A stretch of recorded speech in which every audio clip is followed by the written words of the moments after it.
Good evening.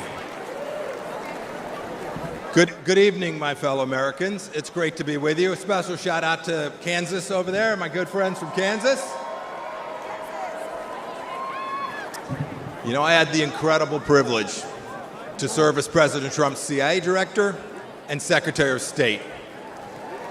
It was my greatest honor to work with him every single day to serve you, the American people. Now you all are paying attention, so you know what the Trump administration achieved, but it's worth going through a few of these accomplishments. Let's start with this. There were no new American wars.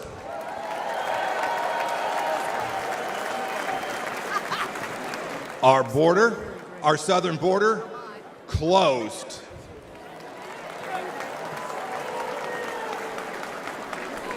It may seem like a long time ago, but when we took office, there were people's heads being cut off at the beaches. We destroyed ISIS and its caliphate. And you know, here's another fun fact. We never lost our Secretary of Defense for 2 weeks either.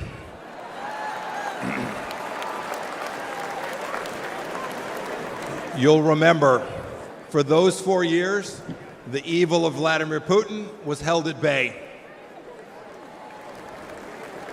When we walked out, January of 2021, the Iranian regime was afraid, and the people of Israel were strong and secure, and we treated them like the friend and ally that they need to be. Everywhere we went, religious freedom was protected. We held 3 summits in North Korea, and North Korea was quieted. We'd begun an honorable exit from Afghanistan. And not a single Chinese spy balloon flew across the United States of America. 4 years. Had I been the Secretary of State and a Chinese spy balloon flew across our country, I would have been the former Secretary of State, and rightfully so. You know, under President Trump, the Chinese Communist Party, which to this day presents the greatest threat to our nation from outside of our country, we confronted it like never before. Look, ladies and gentlemen, in short, we put America first every single day.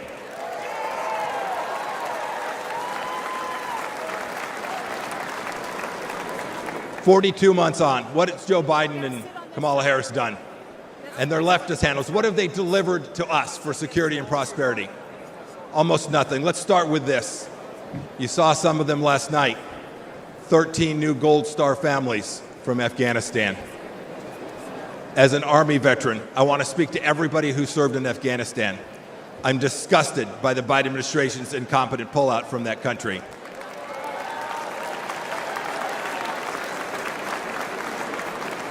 To those of you who served there, know this.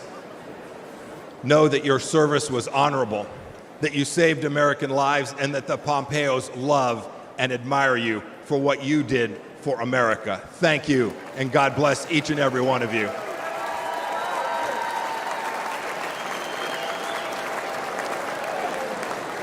Every one of you has served in uniform, and the families of those, you deserve a president who will not check his watch while he is honoring our fallen brothers and sisters.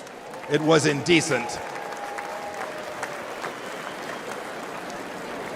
And of course, it was that very weakness we saw in Afghanistan that prompted Putin's butchery in Ukraine.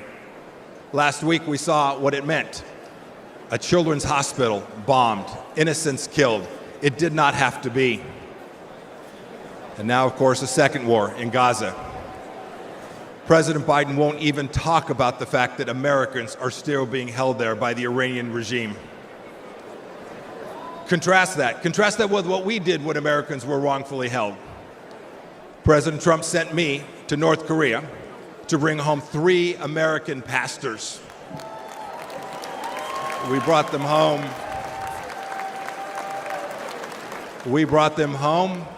along with dozens of other hostages, and we did so without paying one single penny to the terrorists.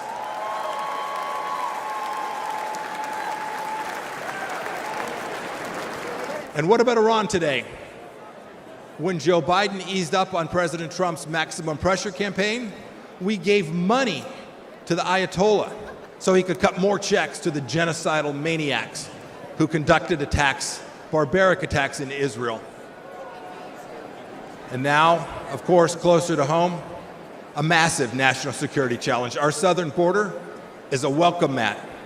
It's a welcome mat for Islamist terrorists, drug dealers, Chinese spies, and violent criminals. Ladies and gentlemen, President Biden sold out our citizens and our security and our sovereignty, and we need to get it back, and I am confident that we will get it back. I had this incredible privilege to serve as your top diplomat. I saw how the world always looks to our nation as the unrivaled example of what a free society should look like. But unfortunately, President Biden struts the global stage. Maybe I should say he shuffles the global stage. He talks a big game about American values. But what's he done at home? What's he shown the world? What have he and his leftist base actually shown other nations? He's censored free speech here at home. He's put woke into the military that I and you so desperately love. We must reclaim it. He put it in our schools as well. He's weaponized the justice system against our political opponents. And even to this day, as we sit here today, he and Vice President Harris are providing appeasement to the pro-Hamas radicals on our streets here inside the United States. And even worse, today, this administration treats illegals better than our own citizens. That is indecent. And the entire administration has failed to tell us the truth that we all know and is so dangerous to our nation, the truth that Joe Biden can't handle that 3 a.m. phone call. Indeed, he won't take a phone call after about 4 p.m. My call to you tonight is really straightforward. It's really simple. We can't trust the Biden administration, and that means we have work to do to uphold American values. It is up to those of us in the room tonight and those of you watching tonight. Donald Trump will every day, I saw it firsthand, he will put America first. So let's do what's right and what's important. Let's elect a president who isn't ashamed of our nation and will never apologize for our country. And when we do, we will put a strong America First leader back in the White House. We'll re-elect Donald J. Trump, and we will make America special, exceptional, and of course, great again. Thank you. God bless you. God bless our veterans and the United States of America. Thank you all. Thank you so much.